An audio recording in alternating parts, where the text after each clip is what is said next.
కొనసాగుతున్న Uttarandhra teacher MLC ఓట్ల లెక్కింపు. తొలి ప్రాధాన్యత ఓట్లలో తేలని ఫలితం.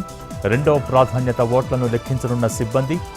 పీఆర్టీయూకు 6,927, ఏపీటీఎఫ్కు 6,596 ఓట్లు, యూటీఎఫ్కు 5,684 ఓట్లు. కాసేపట్లో కేంద్ర మంత్రి పాటిల్తో రేవంత్, ఉత్తమ్ భేటీ. కృష్ణా నీటి కేటాయింపులు, పలు ప్రాజెక్టుల అనుమతులపై చర్చలు.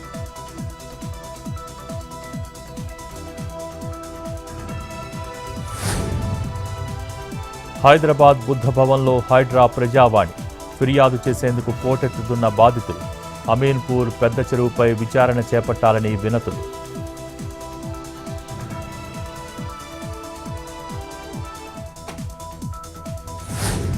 ఎస్ఎల్బీసీ ఘటనపై సీఎం రేవంత్ వ్యాఖ్యలకు హరీష్ రావు కౌంటర్. ముఖ్యమంత్రి పచ్చి అబద్ధాలు చెబుతున్నారని కామెంట్లు. 3,000 కోట్లు ఖర్చు చేసి 11 కిలోమీటర్లకు పైగా తవ్వకాలు చేశామని వెల్లడి. తాను చెప్పింది తప్పని నిరూపిస్తే రాజీనామా చేస్తానంటూ హరీష్ రావు సవాల్.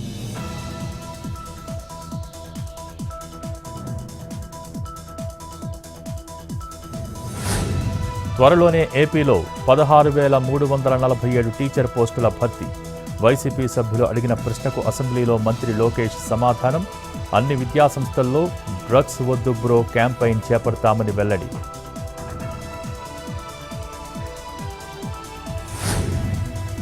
వల్లభనేని వంశీ కేసులో కీలక పరిణామం. సత్యవర్ధన్ 164 స్టేట్మెంట్ను పోలీసులకు ఇచ్చిన న్యాయస్థానం.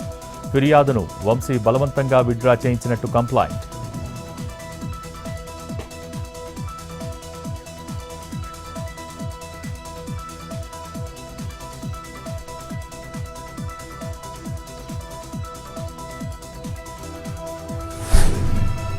అనకాపల్లి జిల్లా వీరభద్రిపేటలో రోడ్డెక్కిన గిరిజనులు.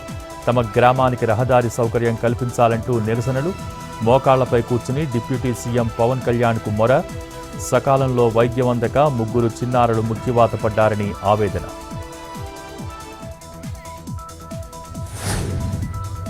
తమిళనాడు సీఎం స్టాలిన్ కీలక వ్యాఖ్యలు. దంపతులు పిల్లల్ని త్వరగా కనాలని కామెంట్లు. జనాభాను బట్టే ఎంపీ సీట్లు వచ్చే పరిస్థితి వచ్చిందన్న ముఖ్యమంత్రి. తమిళ హక్కులను కేంద్రం తగ్గించే ప్రయత్నం చేస్తోందని ఆగ్రహం.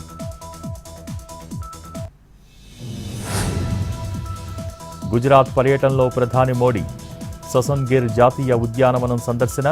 జంగిల్ సఫారీలో పాల్గొన్న మోడీ.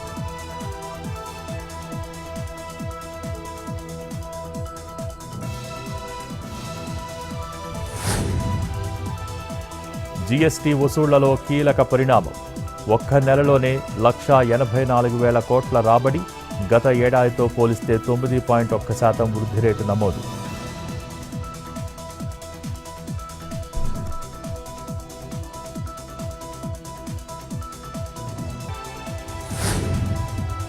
రోహిత్ శర్మపై కాంగ్రెస్ నేత షామా మహమ్మద్ వివాదాస్పద వ్యాఖ్యలు.